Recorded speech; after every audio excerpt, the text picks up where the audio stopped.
A chairman of the Blue Ribbon Committee, tingnan pa niya sa CCTV kung sino yung pumupunta sa mga opisina namin. Can I also do the same to him? Like, I want to see on a daily basis who are the people, who are the personages coming to his office. Baka hindi rin niya na mabutihin. So you took offense. I took offense because Yes. I don't think this is the job. Ito nga ho, ang pag-usapan natin ngayon mga reaction update pitch. Ito na nga ho, si Kong Dante Marcoleta bumuelta diyan sa pa-CCTV ni Ping o pag-iispiya niya na kung sino yung pumapasok sa opisina ni Kong Dante Marcoleta na ikinainit po ng ulo ni Kong Dante Marcoleta dito sa interview sa kanya ni Corina. Kaya mga update, kung bago lang ho kayo sa ating channel, isang like, isang share, isang subscribe lamang ho. Malaking tulong na ho yan. Kaya mga update, pag-usapan na ho natin ito kung paano uminit ang ulo ni Kong Dante Marcoleta sa ginagawang panggigisa sa kanya ni Ping at kay Orly Gutesa na patuloy pa rin ho ang kababalaghang ginagawa ho nila. Kaya rekta na ho tayo. Bago ho natin pagpatuloy itong kay Kong Dante Marcoleta, mga update, isisingit na rin ho natin itong buwelta ni Auntie Claire Castro kay Anjo Iliana. Basahin na lang ho natin mga update. Sino ka ba? Ipinakita mo ang totoo mong kulay dahil gusto mong paupuin si BP Sara. Ngayon pa lang, nangangamoy DDS ka, Anjo. Wala kang kredibilidad. Yan ho yung buwelta o komento nitong si Auntie Claire Castro. Natatandaan niyo ho ba mga update nung hindi pa yan nagtatrabaho bilang USEC ni Marcos Jr.? Binabanat-banatan niya ho si Marcos Jr. na kesyo magnanakaw. Marami hong banat yan dahil nga ngayon mga update, nasapalan na ho ng alam na natin kung ano yung sinasapal sa pagmumuka ng isang kuto, bumabaliktad. Kaya ngayon, binabanatan niya ho si Anjo. Diba? Kung tutuusin, mas malinis naman ho yung intensyon ni BP Sara dito sa amo mong si Marcos Jr. na tinatawag ng karamihan ay bangag. Hair follicle test nga lang, ayaw magpa-hair follicle test. Diba? Kaya kung banat-banatan mo itong si Anjo, akala mo kung sinong napakalinis ka. Nung hindi ka pa naman newsek dyan, binabanatan mo yung amo mo, magnanakaw pa. Di ba? Kaya update, rektahin na ho natin to. Bahala na ho dyan si Auntie Claire Castro. Magdadaldal ho siya ng gusto niyang banat kay Anjo. Ang malaking katotohanan dyan, mga update, bilib lang itong si Anjo kay BP Sara kasi isipin mo, may mga bagyo, may lindol, agad ho nakaresponde yan kung saan lugar man. Pero itong si Marcos Jr., hindi pa ho sigurado kung may lindol nga ba dyan sa mga lugar. Katulad na sa Cebu, binentahan pa ho ng 20 pesos na bigas. Kaya rekta na ho tayo mga ka-update, wag na ho nating pahabain pa. Okay naman, Miss Corina. Natuloy din po tayo. Natuloy din. Pinapangarap ko ito eh. Ganun po ba? Mas pangarap po kayo ng marami kasi mahirap po kayong mahagilap. Hindi naman. Are you by choice scarce from the media? Hindi naman. Hindi naman. Sa dami kasi ng inaatupag din. Oo. So ang resumption po ng Senate Blue Ribbon Committee ay kailan? Meron na po bang petsa? Nakikita ko lang sa social media. Parang November 14. November 14. Yes. Blue Ribbon Committee na po yon. Yes. Okay. Ano po ang reaksyon po ninyo sa pagbabalik ni Senador Ping Lacson bilang head ng Committee on the Blue Ribbon Committee? Kung gusto niyang bumalik, wala namang makakapigil sa kanya. Nagtaka nga ako kung bakit siya nag-resign.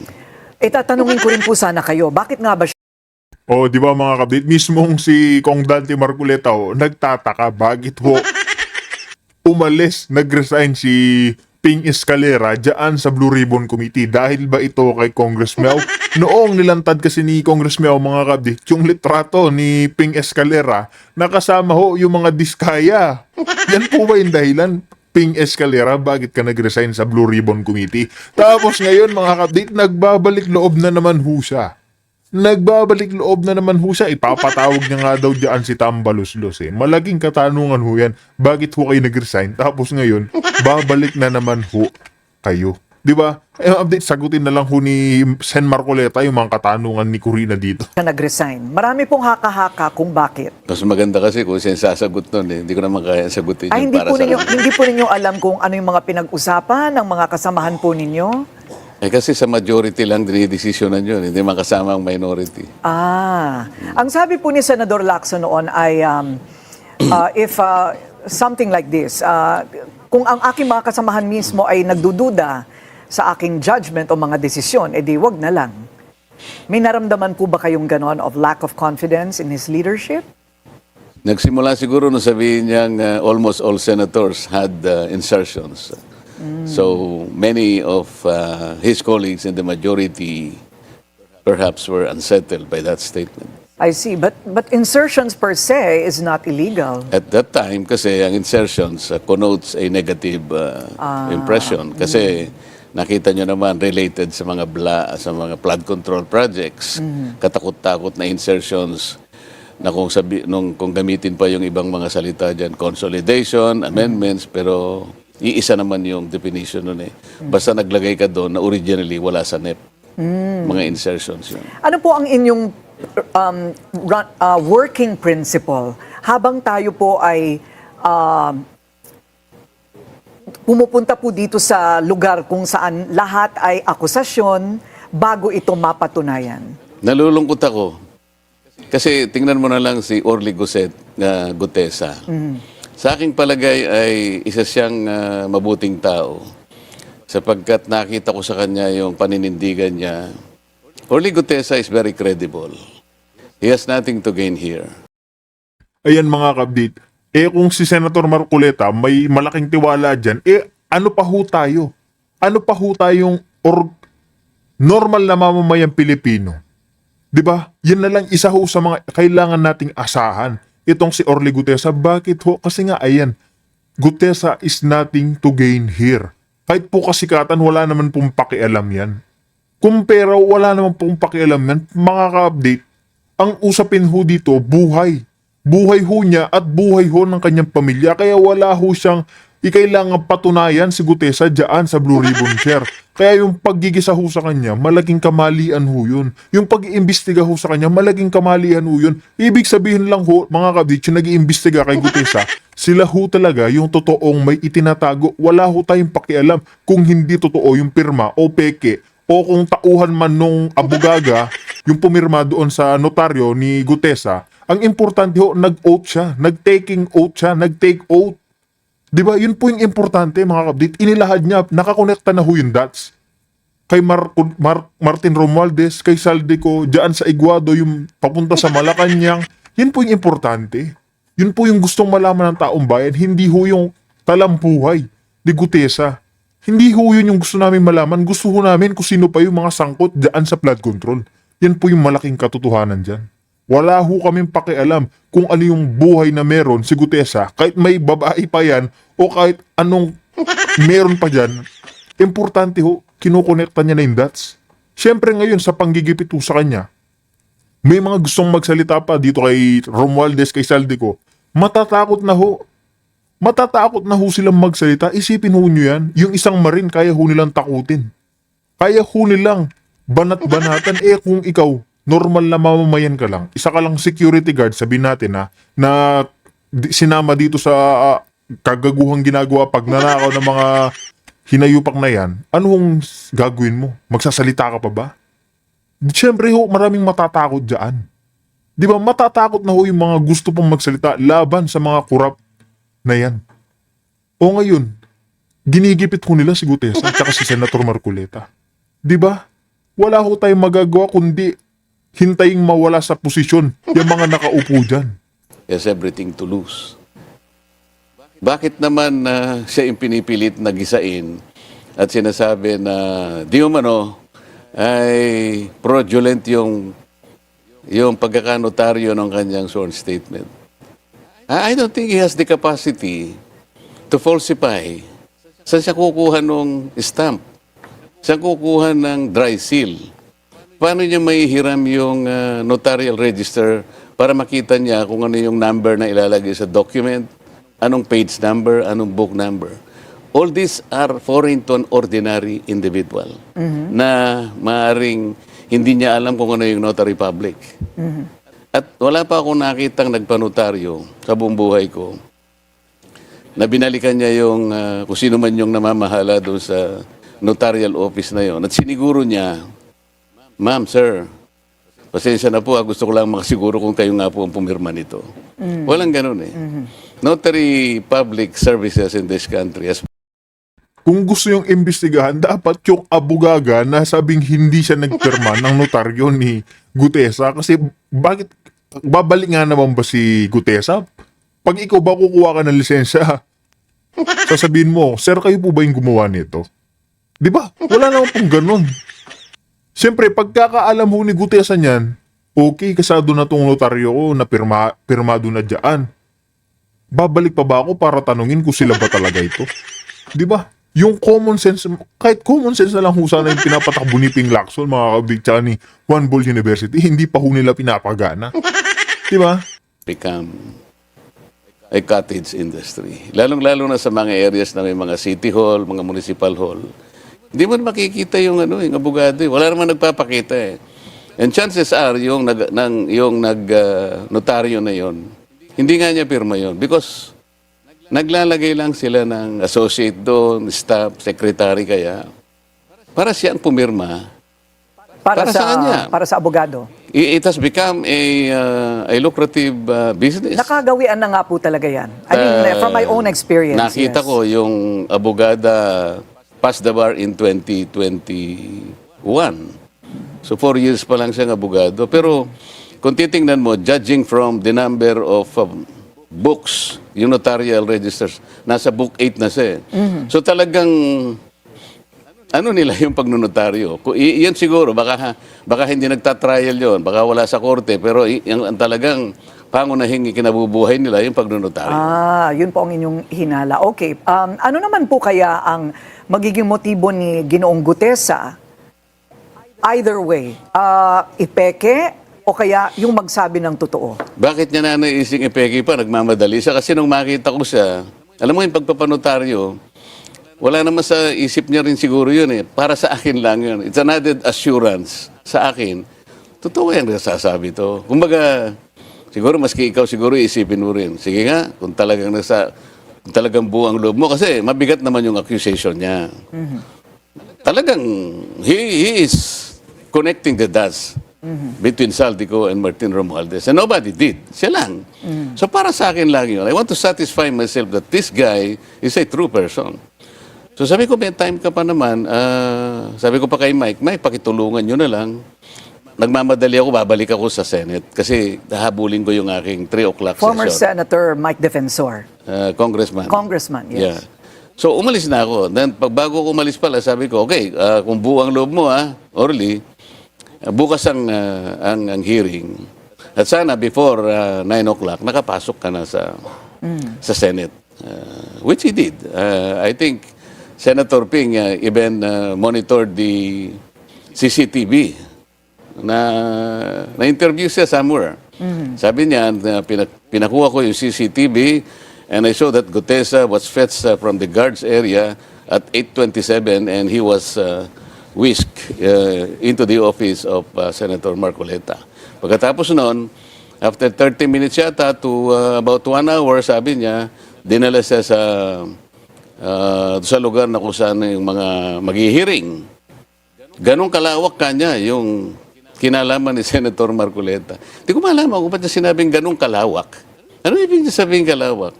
Kaya tinatanong ko lang, mas a chairman of the Blue Ribbon Committee, tingnan pa niya sa CCTV kung sino yung pumupunta sa mga opisina namin. Can I also do the same to him? Like, I want to see on a daily basis who are the people, who are the personages coming to his office. Baka hindi rin niya na mabutihin. So you took offense? I took offense because Yes. I don't think this is the job of a senator.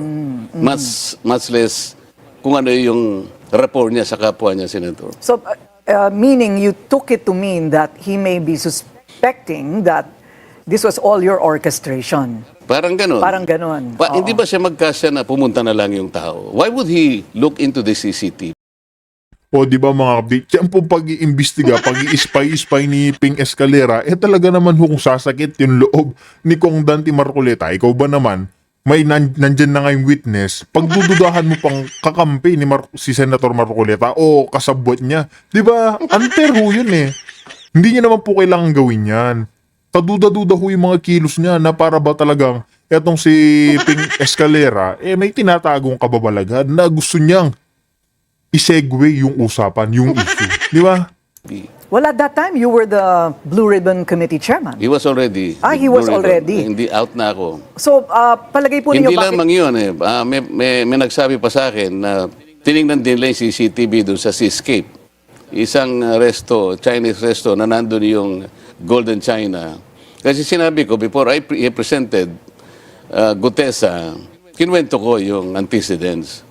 So sabi ko, tinagpo ko siya para malaman ko talaga, nagmamadali ako. So tinignan nila siguro yung time frame.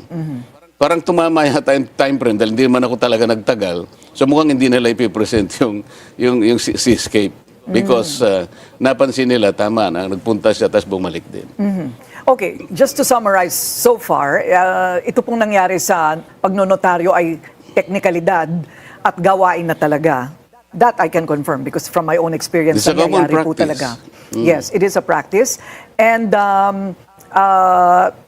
parang walang basihan ang sinasabi nila na kayo po ang nagpakana ng buo at nag-choreograph ng buong Gutesa episode. Hindi lamang iyon, dapat mag-umpisa doon sa anong motivation.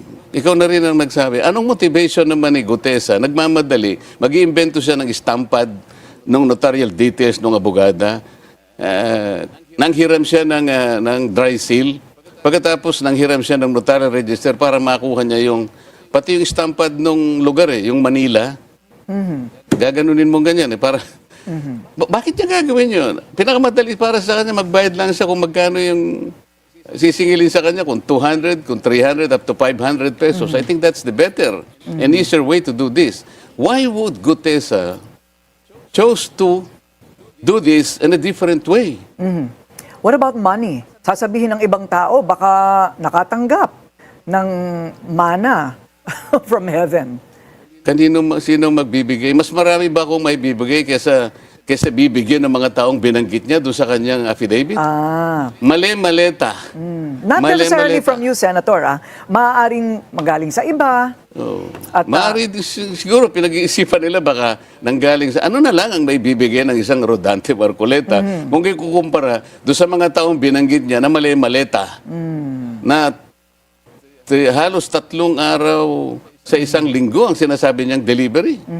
So palagay po ninyo, kayo po ay abogado rin. Ano po ang maaaring gamitin na corroborating circumstances or testimony dito po sa mga sinabi ni Ginoong Gutesa na pag-deliver po niya ng mali-maletang pera doon sa construction site daw? Ang unang makapagpapatunan niyan, tawagin nila yung 2 lalaki na binabanggit niya doon.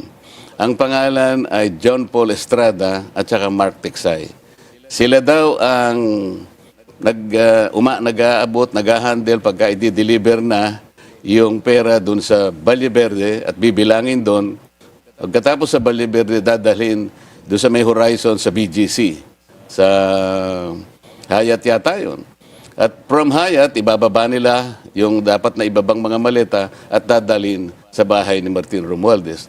Yung 2 lalaki, bakit wala mang mag-isip sa kanila na tawagin yung 2? Bakit ang pinipilit ni Gisain si Gutesa? Ang balita ngayon, iniipit na rin yung 2. Nasaan nga po ba itong Yan, mga ka-update, isa pa ho yan ha. Parang ang iniipit na itong 2 witness pa o kasamahan ni Gutesa. Kung hindi ho nila patahimikin ho yan, mga ka-update, sasapalan ho ng malaking pera yan para hindi ho ilaglag itong si Tambaluslos at si Saldico. Yan lang ho yung mga ating tingin, mga ka-update. Kasi kaduda-duda ho yan eh. Bakit nga si Gutesa lang yung ginikisa? Bakit yung 2 kasamahan ho niya hindi ho pinapatawag dyan sa Senado? Di ba? Kahit naman sino ho magdududa dyan. Itinago raw yung 2. Ang balita, itong 2, hindi ko alam kung yung Mark Tiksay kung nasaan, pero yung John Paul Estrada, nandun daw sa Chile at binabantayan. Saan po? Chile. Chile. Yan ang huling balita. Chile, why? We have no extradition treaty with Chile? Siguro, bukod sa malayo, baka wala tayong extradition treaty. Oo. John Paul Estrada Estrada. and Mark Tiksay. Ayun. Parang ngayon ko lang naririnig itong mga pangalan Nandun sa I see. Okay. Nandun sa Makahuli lang ako short sa balita. statement. Bakit? Ang unang dapat na ginawa nila, sinecure nila yung 2 na yun. Kung talagang gusto nila, tumagal kami. Halos, nung lumabas si Gutesa, hininto nila. Nag-resign ng chairman, pagkatapos, nag-adjourn kami. Pwede naman kasing mag-hearing, Miss Corina. Kasi ngayon, kahit naka-adjourn kami, nagbi-briefing kami sa ating budget. Dapat tinawag din nila si Congressman Eric Yap. Dahil binanggit niya doon, siya yung nagdala ng pera doon sa noong December 2024. Yun daw ang pinakamarami na perang dinala. Sapagkat 46 na maleta, suitcases, na Rimowa, yung makakapal. Kaya ang bawat isang maleta ay naglalaman ng 48 million. Bakit hindi man lang nila tinawag si Eric Yap? Binanggit. Ang pinipilit nilang bigyan ng butas, yung statement, na wala namang motivation para mameki pa si Gutesa. Why not just follow that lead? At pagkatapos, naging academic din yung Miss Corina, sapagkat alam mo naman, nung tagpo na siya ay humarap na at sumumpa na rin sa committee. And he allowed himself to be interpellated by the members. Miski si Senator Ping, sinabi niya, wala naman kanyang, hindi naman nabaliwala kanya yung pala. Bakit pa tayo pumupunta dun sa Notary Public? Kinasangkapan nila yung executive judge ng RTC ng Manila para gumawa ng order na yung pirma ay talagang hindi pirma ng abogada. Why would it be a problem to remedy that? Can't he just redo the affidavit and do the notary the Hindi proper ba? way? Hindi Pwede ba? naman po yun, di ba? Mabuti ka pa. Alam mo yung gagawin mo. Mas lalong alam nila yung gagawin nila. Ako ayaw kong i-suggest sa kanila. Okay. Kasi dapat naisip nila yun. Any ordinary human being could have thought of that. Okay. Well, I'm very ordinary and I thought of it. So, I Hindi, guess... special ka naman. Hindi po. Ako po'y nakikiangkas lang po ako sa inyong brain waves. Okay, so the other question would be, nasaan si Gutesa ngayon? Where is he? Wag na po kanya para hindi na po kayo maabala dito sa Senate. Kaya ko naman po, may tropa naman po ako, sabi niya. Yun ang salita niya. So he has refused witness protection, but he Yes. stands by everything in that affidavit. Yun ang alam ko, sapagkat... Papanindigan pa rin niya. Yun ang sinabi niya bago siya umalis. Okay, so hindi po ninyo alam, pinaghahanap ba siya ng tao? I mean, in law, pwede po ba siyang hanapin at pilitin na umappear sa Senado? Hindi, ang aking kasing pinagdududahan dyan, bakit kasi kung ano-ano nga yung ipinatong ng mga akusasyon sa kanya na nameki siya ng baka ako yung kahit papano naiinis yung tao. Ako na nga kanya ang gumagawa ng mabuti. Ako na nga nagpresenta para makatulong sa ating pamahalaan, hanapin ang mastermind kung sino yung totoo. Ako pa pala ang gigisain nito.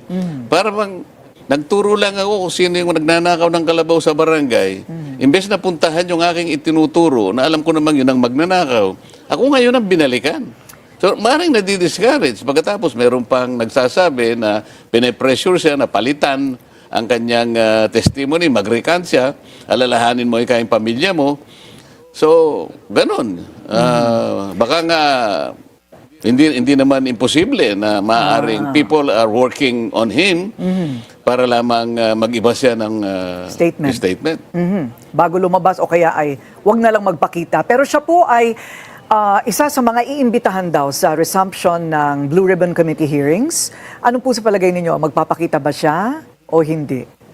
Palagi ko kung nandito naman yun. Kasi naniniwala ako sa kanya na sabi niya, para po sa bayan, kaya ako ginagawa ito. Do you have any idea kung sino po itong sinasabi ni Senador Ping na isang surprise and very important witness na darating po? Sana tanungin mo na lang sa Senator Ping. Walang may alam. Kasi nung ako ang magpakita sa kanya ng, sabi niya, dapat lang kanya mayroong courtesy. Parang ako pang nawalan ng courtesy nung ipresenta ko si Orly Gutesa. Samantalang sinabi ko naman na circumstansya, kahapon ko lang ako nakita itong taong ito, hindi rin ako naniniwala na baka hindi rin buo ang loob niya. Kaya hindi ko naman nasabi sa inyo. Maski ako ay umaasa rin na talagang babalik siya rito kagaya ng ipinangako niya. So hindi ko sinabi. Ngayong nakita kong bumalik, at saka ako ngayon siya ini-introduce sa inyo. Right. So sinabi niya sa akin, wala raw akong courtesy. Samantala ngayon, Sinasabi niya sa buong mundo na meron siyang surprise. So kung talagang may courtesy siya, di sabihin niya na kung sino. Para hindi naman siguro nag-iisip yung mga kagaya namin. Sapagkat membro rin naman kami ng Blue Ribbon Committee. Ayun nga ho mga ka-update, malaking katotohanan nga ho itong hinihag ni Kong Dante Marcoleta na wala naman talaga hong makukuha si Gutesa dyan sa pagsasalita niya. Pero matutulungan niya ho yung taong bayan, yung pamahalaan ng gobyernong malaman matukoy sino yung mga magnanakaw dyan sa gobyerno. Pero imbis nga siya yung bigyan ng protection, siya pa ho yung ginigisa. Katulad na lamang yan, yung kalabaw, yung ninakaw na kalabaw, tinuturo niya lang kung nagnakaw. Hindi naman ho siya yung nagnakaw. Di ba, tinuturo niya ho yung pinakautak eh. Tapos siya ho yung isinisiksik, siya po yung gustong gipitin. Kaya mga ka-update, magkomento naman ho kayo sa mga opinion nyo ukol sa ginagawang panggigipit dito kay Gutesa at kay Senator Kong Dante Marcoleta. Kaya ma-update dito na ho natin, tatapusin ang ating reaction video.